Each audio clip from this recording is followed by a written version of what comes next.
ان الحمد للہ نحمده ونصلی علی رسوله الکریم اما بعد فاعوذ باللہ من الشیطان الرجیم بسم اللہ الرحمن الرحیم ما یلفظ من قول الا لدیہ رقیب عتید۔ سامعین محترم، اللہ تبارک و تعالی سورہ قاف کے اندر آیت نمبر 18 میں ارشاد فرماتا ہے، انسان کے منہ سے کوئی بھی لفظ نہیں نکل پاتا مگر اس کے پاس نگہبان تیار ہے۔ یعنی انسان جو بھی بولتا ہے اللہ تبارک و تعالیٰ اس کو 2 فرشتے مقرر کیے ہوئے ہیں، وہ لکھ لیتے ہیں۔ اس کی ریکارڈنگ، اس کی تسجیل کے لیے فرشتے تیار ہیں۔ تو انسان کو چاہیے کہ اپنی زبان کی حفاظت کرے، خصوصاً اس مبارک مہینے میں، رمضان مبارک کے مہینے میں۔ یہ سراسر رحمتوں والا مہینہ ہے، یہ عبادتوں والا مہینہ ہے۔ اس کی رات بھی عبادت ہے، دن بھی عبادت ہے۔ تو ہم اس عبادت کے اندر اگر ہم اپنی زبان کو بے راہ روی کا شکار کرتے ہیں یا لا یعنی بات کرتے ہیں جس سے ہماری دنیا اور آخرت میں کوئی فائدہ نہ ہو، تو اس انسان کے لیے اس رمضان المبارک کے مہینے سے خاطر خواہ فائدہ حاصل نہیں ہو سکتا، کیونکہ اللہ کے پیارے نبی علیہ الصلوۃ والسلام فرماتے ہیں، سنن ترمذی کی روایت ہے، حضرت ابو ہریرہ رضی اللہ تعالیٰ عنہ بیان کرتے ہیں، 17 نمبر حدیث ہے، فرماتے ہیں، قال رسول اللہ صلی اللہ علیہ وسلم من حسن اسلام المرء ترکہ ما لا یعنی۔ حدیث صحیح ہے۔ اللہ کے پیارے نبی علیہ الصلوۃ والسلام فرماتے ہیں، اسلام میں اچھے انسان کی خوبی لا یعنی بات کو، بے فائدہ باتوں کو چھوڑ دینا ہے۔ چیز آئے کہ اس مبارک مہینے میں بھی ہم لا یعنی باتیں، بے فائدہ باتیں کرتے رہے۔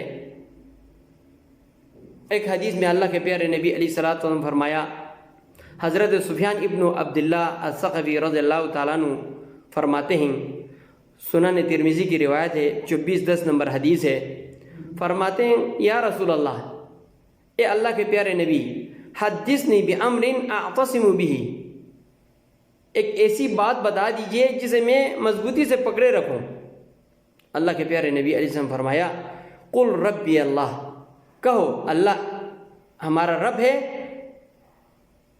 ثم استقیم، پھر اس پر ڈٹے رہو۔ یعنی اس لفظ بظاہر تو بہت چھوٹے ہیں لیکن اس کے اندر بہت بڑا معنی ہے۔ یہ لفظ توحید، خالص توحید کا درس دیتا ہے۔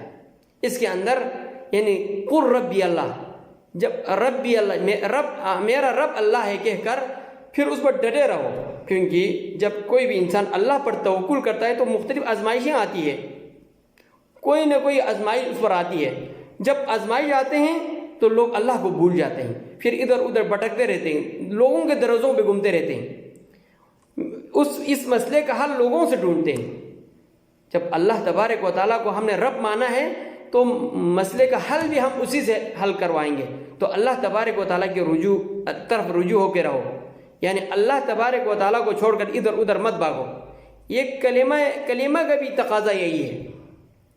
اور آگے فرمایا، قلت یا رسول اللہ، میں نے کہا اے اللہ کے پیارے نبی، ما اخوف ما تخاف علیہ، آپ کو مجھ پر کون سی چیز، کس چیز سے آپ ڈرتے ہو میرے اندر، یعنی کون سی چیز جو میرے اندر ہے اس چیز سے آپ ڈرتے ہو، مجھ پر کون سی چیز خطرہ ہے۔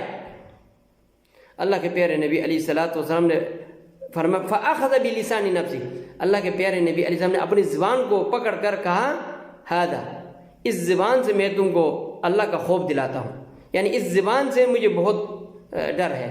یعنی بظاہر ایک عظیم صحابی رسول ہے، لیکن اس صحابی رسول کو بھی اس زبان سے بچنے کا حکم دیا، اس زبان کو صحیح راستے پر استعمال کرنے کا درس دیا۔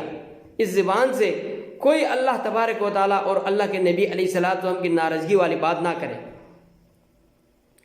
اور ایک حدیث میں صحیح بخاری کی روایت میں فرمایا، من کانا، صحیح بخاری کی روایت ہے، حدیث نمبر 6018 نمبر حدیث میں فرمایا، من کانا یؤمن باللہ والیوم الآخر، جس کو قیامت اور آخرت کے دن پر ایمان ہو، فلیقل خیرا، پس وہ اچھی بات کہے، او لیصمت، یا وہ خاموش بیٹھے۔ تو ان احادیث میں ہمیں زبان کی حفاظت کا درس دیا ہے. چی جائے کہ یہ مبارک مہینہ جو عبادتوں رحمتوں نعمتوں والا مہینہ ہو، ہم اسی مہینے کے اندر بھی اپنی زبان کی حفاظت نہ کرے، گالی گلوچ کرتے رہے اور غیبت کرے، چغلی خوری کرے، کوئی بھی فضول باتیں کرتے رہے. اللہ کے پیارے نبی علیہ الصلوۃ والسلام نے ہمیں اسے دور رہنے اور اس سے بچنے کا حکم دیا. اللہ تبارک و تعالیٰ سے دعا کہ اللہ تبارک و تعالیٰ ہمیں لا یعنی باتوں سے، بے فائدہ باتوں سے ہماری زبان کو محفوظ رکھے. وآخر دعوانا ان الحمد للہ رب العالمین.